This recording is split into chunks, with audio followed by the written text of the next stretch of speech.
Hola, ¿qué tal? ¿Cómo están? Hoy voy a demostrar que Dios no existe. Aunque suene raro, este video es de matemática y no de teología.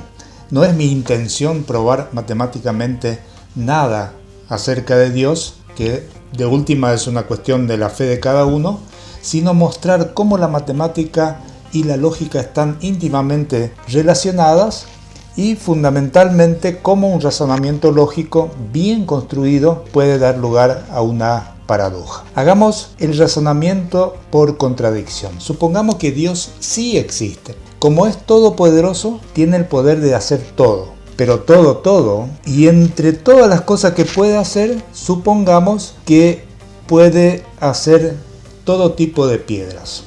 Si no las pudiera hacer, no tendría todos los poderes y por lo tanto no sería Dios.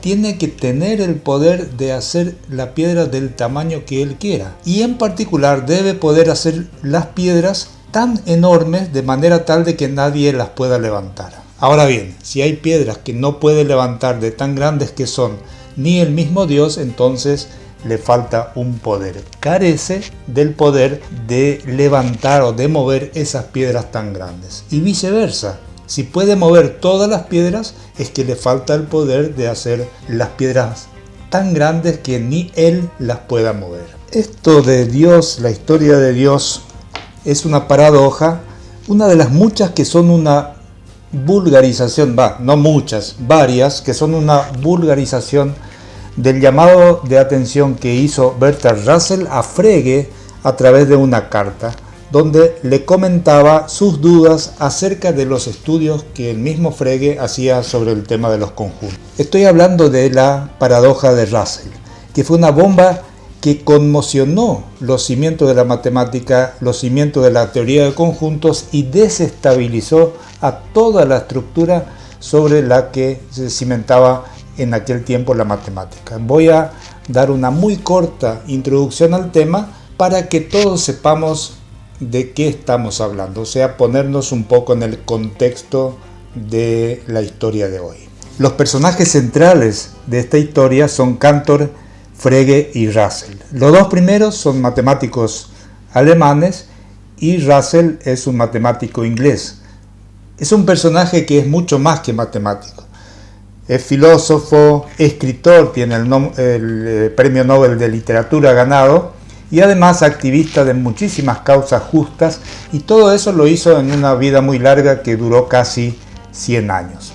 Cantor en el 83 publicó su libro Fundamentos para una teoría general de conjuntos, donde trató de axiomatizar al conjunto de los números naturales e introdujo el concepto del infinito como objeto matemático. Y ese tema, fundamentalmente el tema del infinito, provocó mucha oposición dentro del circuito de los matemáticos de aquella época, fundamentalmente comandados por Kronecker, que llegó a hacer todo lo posible para que el artículo de Cantor no fuese publicado. Sin embargo, Frege lo tomó muy en serio. Se propuso llevar a cabo el llamado programa logicista, consistente en deducir toda la matemática de la lógica y darle así la más sólida de las bases.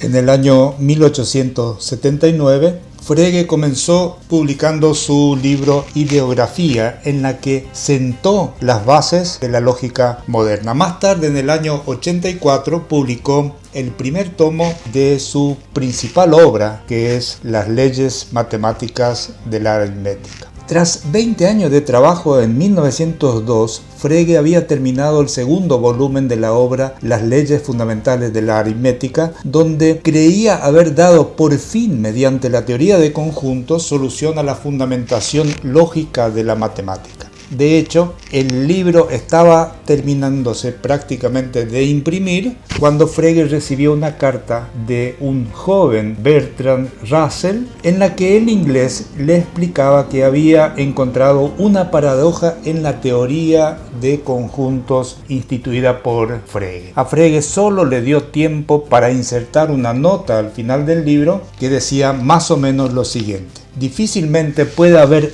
algo más indeseable para un científico que ver el derrumbe de los cimientos que fundamentaron toda su obra justamente cuando esa obra está acabada. La carta de Russell me ha puesto en esa situación. Ahora bien, el razonamiento acerca de la existencia de Dios no es otra cosa que una vulgarización del llamado de atención que hizo Russell a Frege acerca de una paradoja que se creaba a partir de los estudios de Frege. Lo que de última Russell argumentó fue lo siguiente. Para ponernos en contexto, vamos a dar alguna precisión sobre los conjuntos, la teoría de conjuntos. Cuando hablamos de conjuntos, sabemos que se trata de una reunión de elementos de cualquier índole, en este caso las tres letras A, B y C, y entonces decimos que A, B y C son los elementos de este conjunto al que vamos a llamar con la letra A. Cuando se dice que un elemento X cualquiera está dentro del conjunto, se lo denota de esta manera, donde la pertenencia, esta relación de pertenencia asocia elementos con conjuntos, y si ese elemento X no está dentro del conjunto, entonces decimos que X no pertenece al conjunto A. Teniendo esa noción muy por arriba del conjunto, hay que saber cómo vamos a definirlo. Y hay dos maneras muy concretas de definir un conjunto, que es el método por extensión y el método por comprensión. Si nosotros tomamos el mismo ejemplo, el conjunto A con los números 2, 4, 6 y 8 como elementos, para definirlo por extensión no tenemos más que nombrar todos los elementos que aparecen dentro del conjunto, ponerlos entre llaves, y entonces tenemos con toda precisión definido este conjunto. Y esta definición por extensión sirve obviamente para el conjunto que tengan pocos elementos. Se complica si tuviera más elementos y se hace imposible de utilizarlo si tiene infinitos elementos. Entonces, para esos casos tenemos el método de definición por comprensión. Para este mismo ejemplo podríamos decir que el conjunto A está conformado por determinados elementos tales que esta X, el elemento, tiene que ser un número natural par, pero con eso no me alcanza, sino que además X tiene que ser menor que 10. Entonces, mediante estas dos condiciones tenemos absolutamente caracterizados los números naturales 2, 4, 6 y 8, que son los elementos de este conjunto. Un conjunto puede contenerse a sí mismo. Quiere decir que cuando nosotros tenemos ese conjunto que hemos visto como caso, el conjunto A conformado por 2, 4, 6 y 8, el conjunto A puede tener como elemento a sí mismo, o sea, puede ser de alguna manera autorreferencial. Por consiguiente, el conjunto original tenía 4 elementos y este nuevo conjunto que contiene a sí mismo va a tener como elemento 2, 4, 6 y 8, lo mismo que en el caso anterior, más todo el conjunto A. Entonces, cuando un conjunto A no es autorreferencial, no contiene a sí mismo, decimos que se trata de un conjunto normal. En cambio,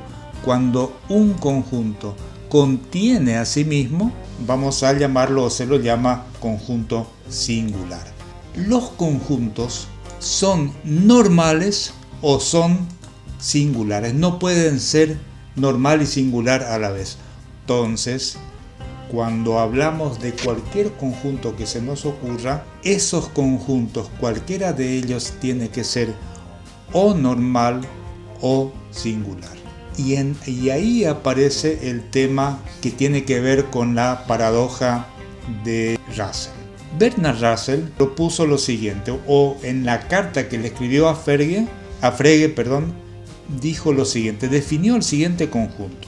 Definió el conjunto M, que tiene o contiene a todos los elementos que no se contienen a sí mismos. O sea, dentro del conjunto M colocamos todos los conjuntos normales. Entonces, como este es un conjunto, tiene que ser o normal o singular.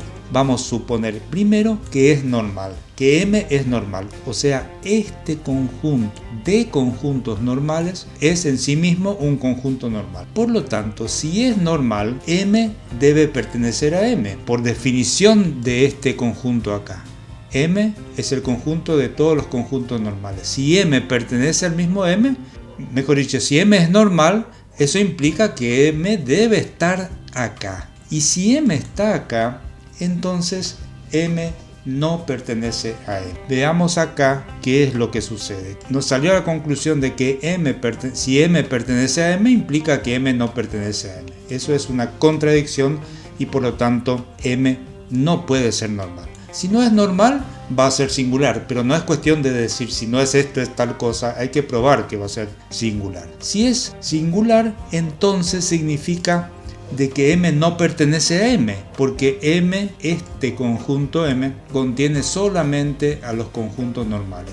Por lo tanto, no va a pertenecer a M. Y si no va a pertenecer a M, entonces significa de que M se contiene a sí mismo. Vean ustedes qué es lo que sucedió acá. Por un lado, M pertenece a M y M no pertenece a M. Y acá, M no pertenece a M y M pertenece a M. Las dos posibilidades, que sea normal o singular, me dan contradicciones. O sea, lo que me está dando es que M pertenece a M sí y solo si M no pertenece a M. Es una contradicción y la matemática y las contradicciones son enemigas de la matemática, tumban cualquier tipo de demostración. Por consiguiente, esta cara de Sheldon podría graficar la cara que tuvo Frege al leer la carta de Russell. O sea, todo su trabajo se vino abajo.